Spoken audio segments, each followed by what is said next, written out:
Bismillah. Moving on. He would use qiyas on hadith at the wrong place at the wrong time. He was of the people of Rai. That's a problem. What if? Now, this is also something debatable. Na'udhu billah, he would use qiyas at the wrong time and qiyas over hadith. Now, he would never give preference to qiyas over hadith. Nobody has ever. Can a Muslim do that? No. Any Muslim, no Muslim can give preference to his own rai and logic over the hadith of Rasulullah sallallahu alaihi wasallam. So we can understand that there is something fishy in there. Let me narrate just one thing from Imam Ibn Taymiyyah. Imam Ibn Taymiyyah rahmatullah alayhi writes in Majmu'ul Fatawa, page 304, volume 20, ومن ظن بأبي حنيفة أو غيره من أئمة المسلمين أنهم يتعمدون مخالفة الحديث الصحيح لقياس أو غيره فقد أخطأ عليهم وتكلم إما بظن وإما بهوى. فهذا أبو حنيفة يعمل بحديث التوضي بالنبيذ في السفر مخالفة للقياس، وبحديث القهقهة في الصلاة مع مخالفته للقياس لاعتقاده صحتهما، وإن كان أئمة الحديث لم يصححوهما. وقد بينا هذا في رسالتنا رفع الملام عن الأئمة الأعلام، وبينا أن أحدا من أئمة الإسلام لا يخالف حديثا صحيحا بغير عذر بل لهم نحو من 20 عذرا. Imam Ibn Taymiyyah rahmatullah alayhi writes, whosoever thinks that Abu Hanifa or other Aimma from the Aimma of Muslimin used to deliberately contradict a Sahih Hadith due to qiyas or another reason, then he is mistaken. And he is talking with only his conjecture or with his whim and desire. Imma bi zannin wa imma bi hawa. Then he goes, this is Abu Hanifa, who is practicing upon the hadith of performing wudu with nabid in safar, even though it's against the logic. And he is practicing on the hadith of qahqaha, laughing loudly in salah, even though it is against the logic. The two references are, nabiz is that water in which some dates are soaked, and the water takes the color of the dates, maybe the taste of the date. So if someone is on a journey, he has no other water to perform wudu with, he either performs wudu with that nabiz or with the tayammum. Then Imam Abu Hanifa says, no, don't do tayammum, use that nabiz and do wudu, because there is a hadith of Abdullah ibn Mas'ud radiyallahu anhu, in which Rasulullah sallallahu alaihi wasallam said, tamaratun tayyibatun wa ma'un tahurun, give me, and he performed wudu with that nabiz. It was not thick, it was only, the dates had been thick, only a slight color was there, so he said it's still water, it's still light and it's usable, and he performed wudu with it. So he said wudu with nabiz is better than doing tayammum. Khakha is salat, if someone laughs during salat ha loudly, then his salah will break. But one hadith says that someone laughed in salah and Rasulullah sallallahu alaihi wasallam said, go and do your wuzu again, because your wuzu is broken as well. Now wuzu only breaks by maybe urine or stool or wind or blood coming out or vomit. Qahqaha fi salat it's not one of the nawaqid of wudu. But Rasulullah sallallahu alaihi wasallam said over here that go and perform wudu. So Imam Abu Hanifa said qahqaha fi salat will break wudu even though it's against qiyas. So Imam Abu Hanifa never gives preference to qiyas over hadith. He uses ahadith over qiyas. He says in one place, ما جاء عن الله ورسوله صلى الله عليه وسلم فعلى الرأس والعين وما جاء عن الصحابة اخترنا وما جاء عن التابعين زاحمناهم. When something comes from Allah and His Rasul, it's upon our heads and our eyes. And whenever something comes from the Sahaba, then we will choose from the Sahaba, because Sahaba differ among themselves in verdicts of Shariah. So we will choose which one is more closer to Quran and Hadith, and we will give verdict according to that. And when something comes from Tabi'een, then we will struggle with them.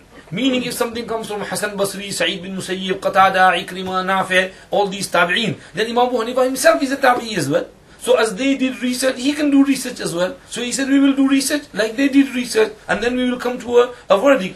Imam Abu Hanifa rahmatullah never contradicted hadith and never went against any hadith deliberately or without any valid reason. In fact, Imam Abu Hanifa rahmatullah used to take the athar of Sahaba as well. There is in Al-Intiqa there is this athar that once Zuhair ibn Muawiyah says, I asked Abu Hanifah rahmatullah alayhi regarding the aman of al-abd, slave. If a slave is with the Muslim army and he gives an aman and protection to a particular person from the enemies, is that allowed or not?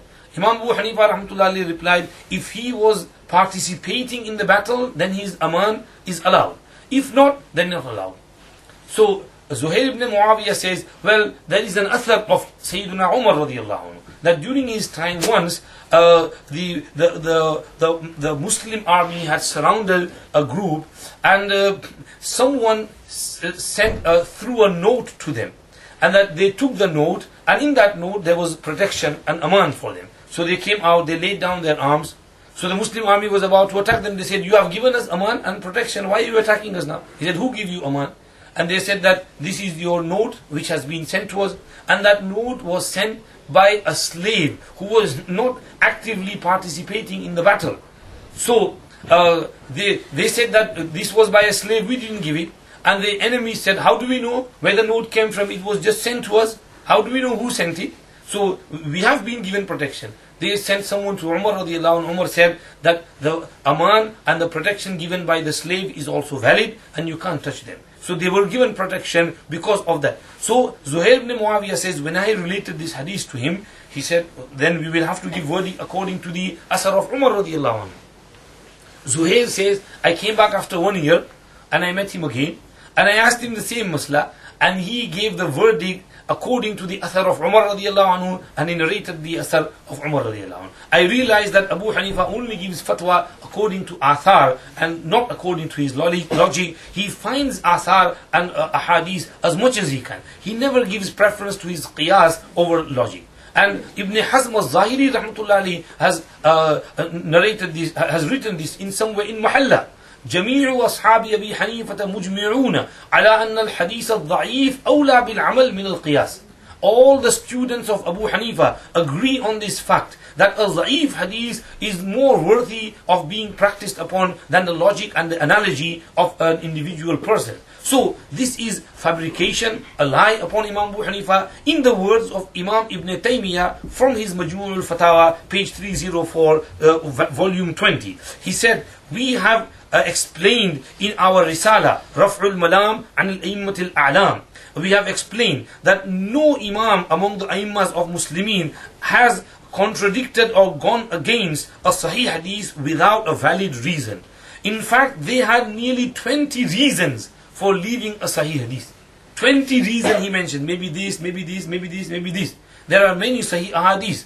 But you have to leave that Sahih Hadith for some reason. Not only these Aimmas. This is another debate. Sometimes the Sahabas, they used to have, there was no chain of narration for the Sahaba. When some Sahabi narrates a hadith for a Sahabi, then Sahabas are all reliable, they don't lie. So that hadith is true. But still, Sahaba said, no, there is something in there, we will not practice on this, we will practice on another hadith. Let me give you an example. Busra bint Safwan narrates that Rasulullah sallallahu alaihi wasallam said, whosoever touches his private part, then his wudu is broken. Man massa dhakarahu falyatawadda. Now when this hadith is brought in front of Sahaba, they say, no, we, even though this hadith is Sahih, Busra heard it with her ears, maybe there is something behind it. We heard something else from Rasulullah sallallahu alaihi wasallam, we will practice on that. So they left the hadith of Busra bint Safwan, they practiced upon another hadith of Talq ibn Ali radiallahu anhu, in which Rasulullah sallallahu alaihi wasallam said, Hal huwa illa bada'atun minka, it's only a part of your body, you touch your nose, you touch your private part, it's same, it doesn't break the wudu. So whenever someone leaves a hadith, there is some reason behind it. Ibn Taymiyyah has mentioned 20 reasons for leaving a Sahih hadith, that for the Aimma.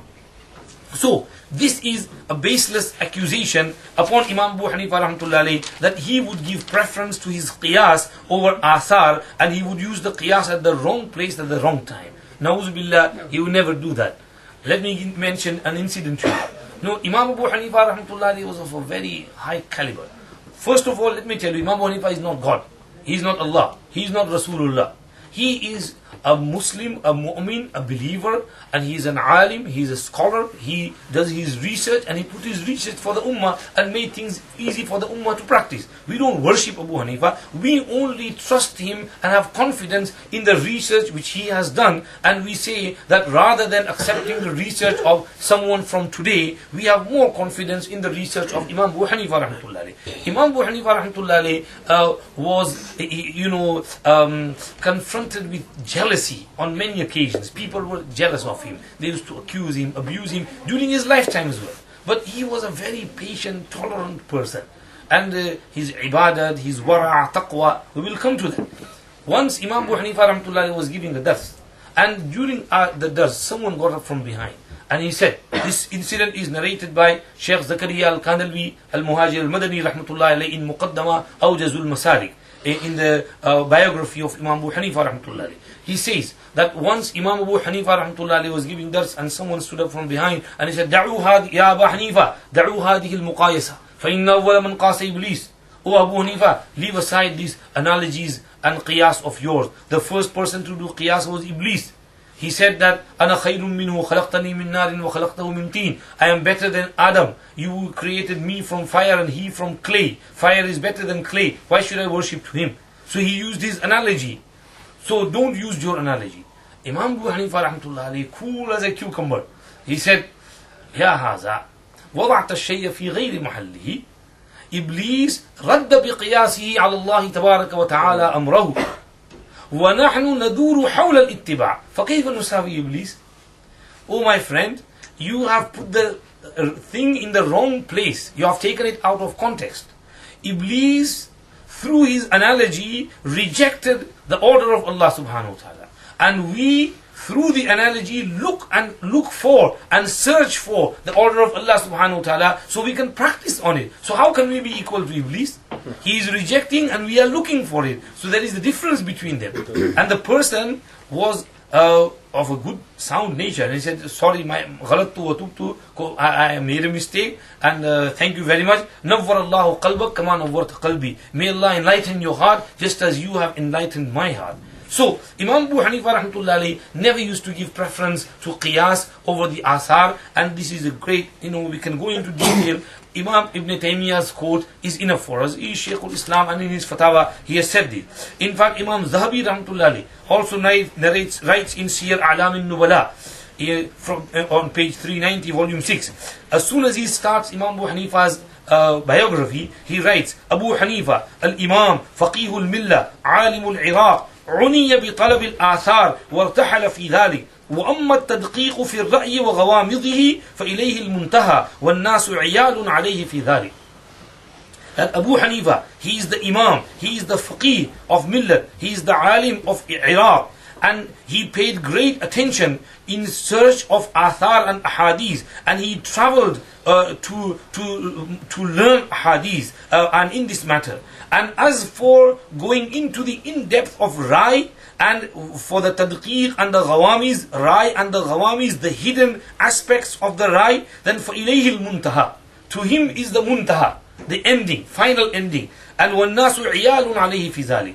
People are like children to him in this matter, that they have to learn from him. And this is, he is quoting the quote of his Imam Shafi'i rahmatullahi alayhi, النَّاسُ عِيَالٌ عَلَى أَبِي حَنِيفَةَ فِي الْفِقْهِ. So this is with regards to his words of praise in Siyar A'lam al-Nubala for Imam Abu Hanifa rahmatullahi alayhi. Moving on, he was from the deviant sect Murji'ah. Another claim made by Abu Usama in his talk is that he was from the deviant sect Murji'ah. No doubt about it. That's his words. No doubt about it that he was from the deviant sect Murji'ah. Allahu Akbar. First of all, when he explains who are the Murji'ah, he says that the Murji'ah are those people who used to say that once you say the kalima La ilaha illallah Muhammadur Rasulullah, you are in Jannah.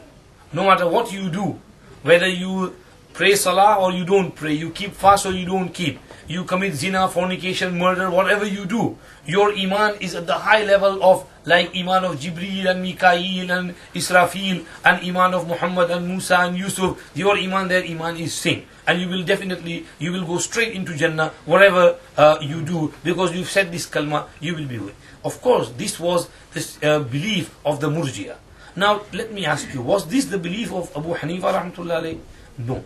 Imam Abu Hanifah rahmatullah alayhi has this book called Al-Fiqh al-Akbar.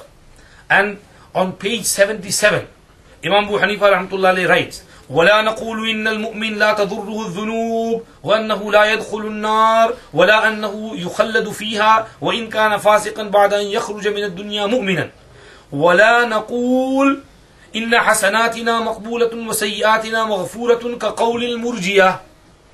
What is he saying? ولا نقول كقول المرجية. We are not saying the saying of Murjiya that all our hasanats are maqbool and all our sayyiat are forgiven. And no matter what you do, you will go in Jannah. We don't say this. ولكن نقول المسألة مبينة مفصلة من عمل حسنة بشرائطها خالية عن العيوب المفسدة والمعاني المبطلة ولم يبطلها حتى خرج من الدنيا فإن الله لا يضيعها بل يقبلها منه ويثيبه عليها وما كان من السيئات دون الشرك والكفر ولم يتب عنها حتى مات مؤمنا فإنه في مشية الله إن شاء عذبه وإن شاء عفا عنه ولم يعذبه بالنار أبدا. When a person commits sins, then he will be in the mashiyat and in the, of Allah subhanahu wa ta'ala. If Allah wills, He can punish him. If Allah wills, He can pardon him. It is in the hands of Allah. We don't say that he will be going straight into Jannah. This is Aqidah Tahawiyya. Matnul Aqidah Tahawiyya lil Imam Abi Ja'far At-Tahawi rahmatullah alayhi. Imam Tahawi rahmatullah starts off his aqidah by saying, هذا ذكر بيان عقيدة أهل السنة والجماعة على مذهب فقهاء الملة أبي حنيفة النعمان بن ثابت الكوفي وأبي يوسف يعقوب بن إبراهيم الأنصاري وأبي عبد الله محمد بن الحسن الشيباني رضوان الله عليهم أجمعين وما يعتقدون من أصول الدين ويدينون به لرب العالمين.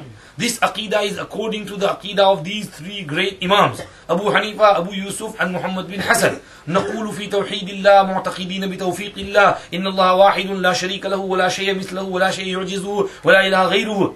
Very nice, beautiful, small compilation of aqaid. It's been translated and it's been commentaries have been written on it many times. In the book, Imam Tahawi rahmatullah alayhi writes within the aqaid, Aqidah number 58, وَلَا نَقُولُ لَا يَضُرُّ مَعَ الْإِيمَانِ ذَنْبٌ لِمَنْ عَمِلَهُ. We don't say that when you have Iman, then sins will never harm you, even though you commit sins. We don't say this. وَنَرْجُو لِلْمُحْسِنِينَ مِنَ الْمُؤْمِنِينَ أَنْ يَعْفُوَ عَنْهُمْ وَيُدْخِلَهُمُ الْجَنَّةَ بِرَحْمَتِهِ وَلَا نَأْمَنُ عَلَيْهِمْ وَلَا نَشْهَدُ لَهُمْ بِالْجَنَّةِ وَنَسْتَغْفِرُ لِمُسِيئِهِمْ وَنَخَافُ عَلَيْهِمْ وَلَا نُقَنِّطُ. So Imam Tahawi rahmatullah alayhi is saying that those who are doing good from mu'mineen, we will have high hopes for them. That Allah will forgive their minor mistakes and Allah will admit them into Jannah with His mercy. However, we will not feel secure upon them. Even though someone have good deeds, but Allah can still hold to account for small deeds, small sins and minor sins as well. Similarly, we will not testify that someone is guaranteed Jannah. No one is guaranteed Jannah. Allah knows who is going into Jannah.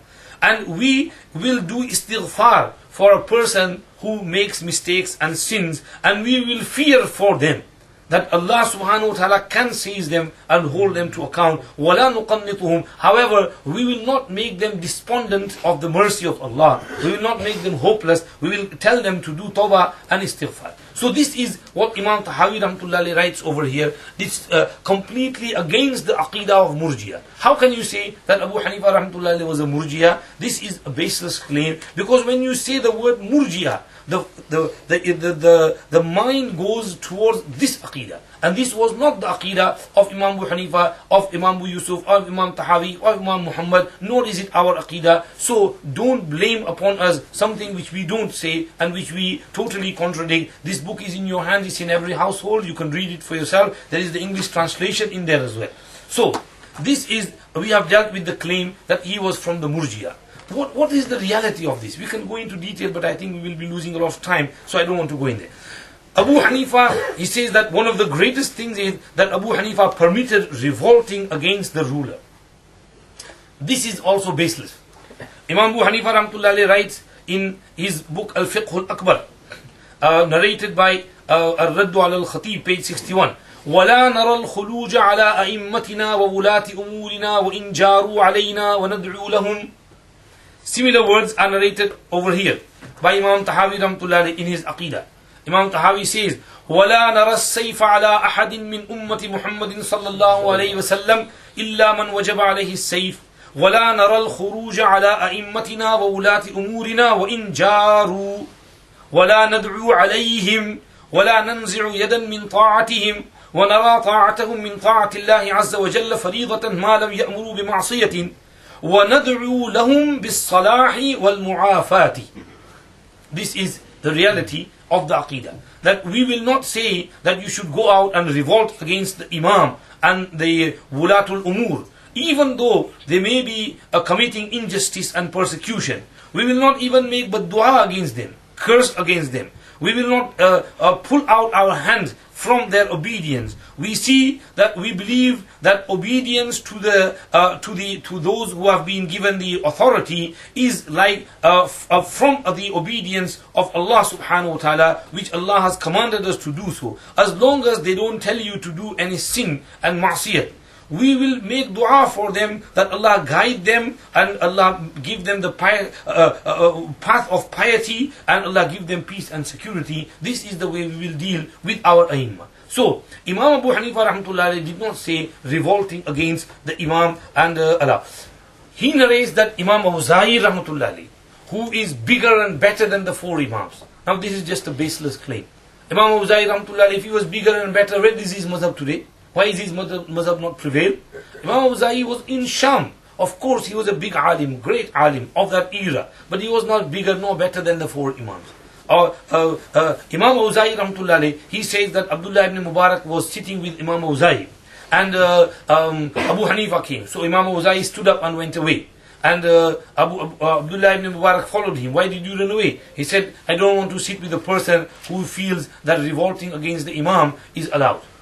Now this story has been narrated by Khatib Baghdadi in his Tarikh, and I have looked it up in his Tarikh, and page 385. The narrator of that story is Abu Ishaq al-Fazari. Now Abu Ishaq al-Fazari, just as I mentioned before, he had some karahiyat and dislikeness for Abu Hanifah. And he used to do these things. Over here in Al-Intiqa, Ibn Abdul Bar Maliki says, عن إسماعيل بن أبي داود قال كان ابن المبارك يذكر عن أبي حنيفة كل خير ويزكيه ويقرضه ويثني عليه وكان أبو إسحاق الفزاري يكره أبا حنيفة وكانوا إذا اجتمعوا لم يجترئ أبو إسحاق أن يذكر أبا حنيفة بحضرة ابن المبارك بشيء. Abu Ishaq, when he was in the majlis where Abdullah ibn Mubarak was, he would never dare to say anything bad about Abu Hanifah.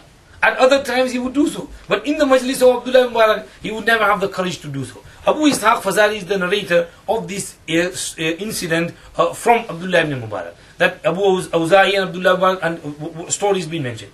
And so, first of all, the narrator is not reliable, and therefore the story cannot be taken into account. We have mentioned from this matn of Aqidah Tahawiyah, from Al-Fiqh Al-Akbar, that Imam Abu Hanifah rahmatullahi never allowed revolting against the Imam. So this is also another baseless accusation. Moving on, Imam Shu'bah ibn al-Hujjaj of Iraq, again he says Hujjaj, not Hajjaj, it's Hajjaj. Shu'bah ibn al-Hajjaj of Iraq, Basra, a contemporary of Abu Hanifah, used to curse Abu Hanifah. Na'udhu billah, Shu'bah never cursed Abu Hanifah.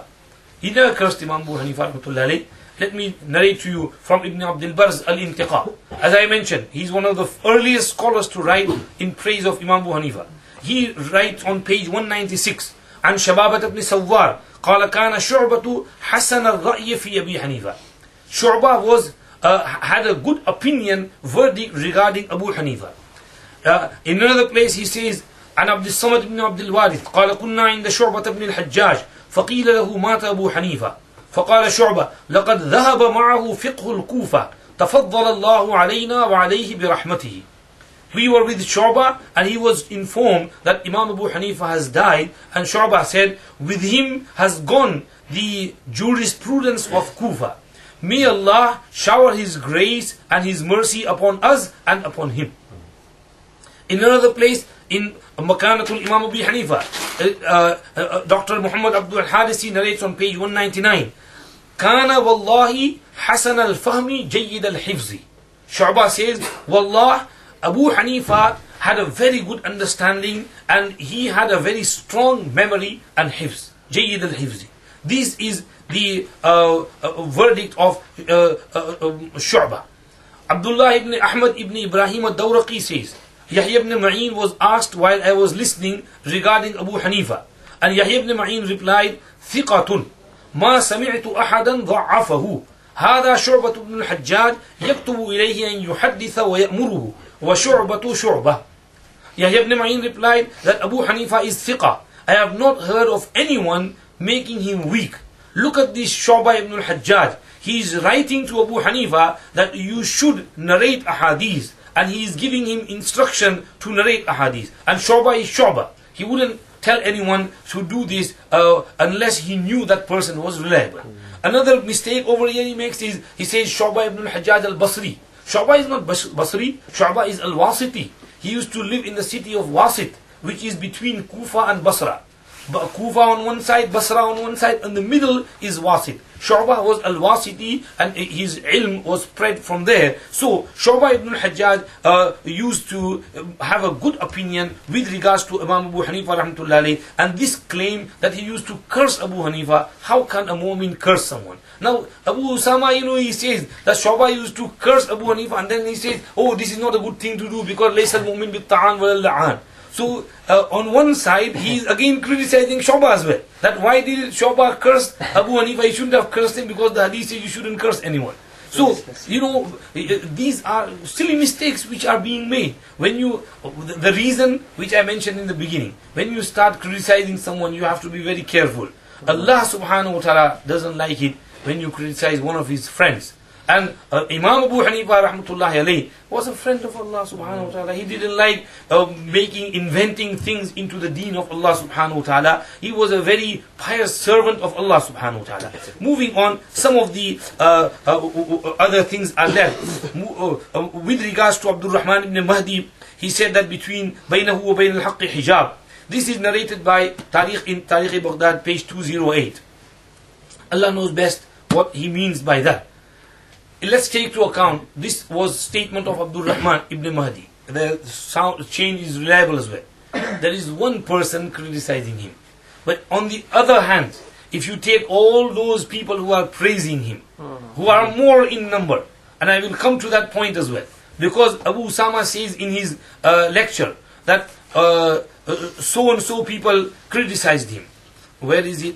He says, Bukhari, Muslim, Nasai, Ibn Ma'in, Darqutni, Awza'i, Ibn Adi, Ibn Habban, they all said he is da'if. I will say, is that all? 7 people? Look at this Al-Intiqaf Ibn Abdul Barr. He has narrated praise of Imam Abu Hanifa from nearly 70 scholars. So if 7 are on one side, 70 on the other side, the rule of Jarh and Ta'dil is when Ta'dil is more and Jarh is less, then Ta'dil supersedes the Jarh. So you will pay to the ta'dil, the praise, and not to the jarh. So even if it was Imam Bukhari rahmatullahi, for whatever reasons, he said in one place that Abu Hanifa was da'if in his Tariq al-Saghir, take it his view. Muslim, I don't know where Muslim said this. We need a reference. Nasai, yes, Nasai's reference we have found that Nasai said da'if. With regards to Ibn Ma'in, no. Ibn Ma'in said he is thiqa. We have just mentioned the reference. Daraqutni has said Abu Hanifa is da'if. But Allama Badruddin Aini rahmatullah gives reply to that in Umdatul Qari Sharh al-Bukhari. In one place he says, من أين للدارقطني تضعيف أبي حنيفة وهو مستحق للتضعيف فإنه روى في مسنده أحاديث منكرة واهية. That how dare Daraqutni say Abu Hanifa is da'if when he himself he deserved to be made da'if? because he in his Musnad had narrated so many hadiths which are munkar and wahi, so he deserves the tadib, not Abu Hanifa rahmatullah alayhi. So Daraqutni's statement and Ibn Adi's statement cannot be taken into account. Ibn Adi, Daraqutni, their ta'assub of mazhab is well known. So with regards to Imam Abu Hanifa rahmatullah alayhi, these 70 scholars, I don't even want to go into the detail of the names in there. Maybe if there is time, we will mention the name of all of them.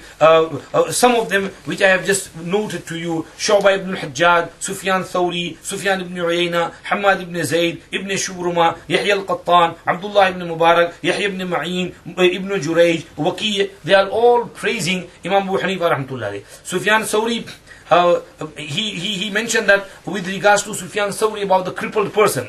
Let me tell you what Sufyan Thawri rahmatullah alayhi used to say regarding Imam Abu Hanifa rahmatullah alayhi. An Abdullah ibn Mubarak قال: سمعت الثوري يقول: كان أبو حنيفة شديد الأخذ للعلم ثابا عن حرم الله أن تستحل، يأخذ بما صح عنده من الأحاديث التي كان يحملها الثقات، وبالآخر من فعل رسول الله صلى الله عليه وسلم، وبما أدرك عليه علماء الكوفة، ثم شنع عليه قوم يغفر الله لنا ولهم.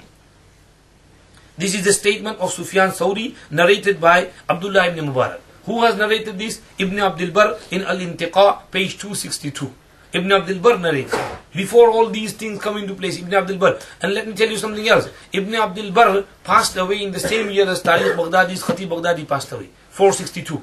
And Tariq Baghdadi, Khatib Baghdadi wrote both types, and he wrote many fabricated stories in criticism of Abu Hanifa rahmatullah alayhi. But Ibn Abdul Barr didn't pay any attention to those fabricated stories. He said there are people like Bukhari, Ibn Hibban who criticized him. He mentioned a little bit, but he had the insaf and justice in his wording. He had respect. And this is what we need to do. We live in this country which is civilized, and in a scholarly debate we need to have respect. And this respect should be shown. And in every criticism there needs to be reference. So in these criticism, the reference should be given. Imam Abu Hanifa rahmatullah alayhi was of a sound nature, and these criticisms have been made, and most of them are fabricated allegations. We are not saying we are taking Abu Hanifa as God or Rasulullah or Allah. No, we are keeping the things into perspective and saying Imam Abu Hanifa rahmatullah alayhi was a great Imam. He was a wali of Allah, he was a muhaddis, he was a faqih, and he was a great abid and zahid. And you go into his characteristics, and you just wonder and marvel at such a person. He was a gift of Allah subhanahu wa ta'ala for the ummah. Allah subhanahu wa ta'ala's what you call sunnah, and his way is that he takes the work of deen from people and he chooses people. And in every era, whatever need is there, Allah subhanahu wa ta'ala chooses people to do that work. In the Sahaba, Tabi'een, Umar ibn Abdul Aziz, you see that time, the need, Allah fulfilled the need through them. When Imam Bukhari's time comes, the need is for Sahih Ahadith. So Allah chooses Imam Bukhari to gather collection, good compilation and encyclopedia of Sahih Ahadith. But when you look at the time of Imam Abu Hanifa rahmatullah alayhi, people knew ahadith, they had memorized ahadith like memorizing Quran. But their attention was not towards taking out masail from the Quran and hadith. Nadr ibn Shumayl says, كان الناس نياما عن الفقه حتى أيقظهم أبو حنيفة بما فتقه وبينه ولخصه.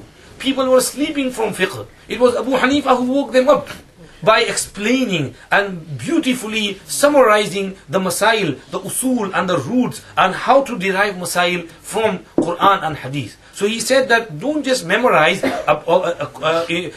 with memorizing, take out the masail from the Quran and Hadith as well. So Imam Abu Hanifa rahmatullah alayhi diverted people's attention towards this fiqh which was necessary and which was needed. So these are some of the criticism. We are moving on very quickly and swiftly, a little bit left. पूरा कर ले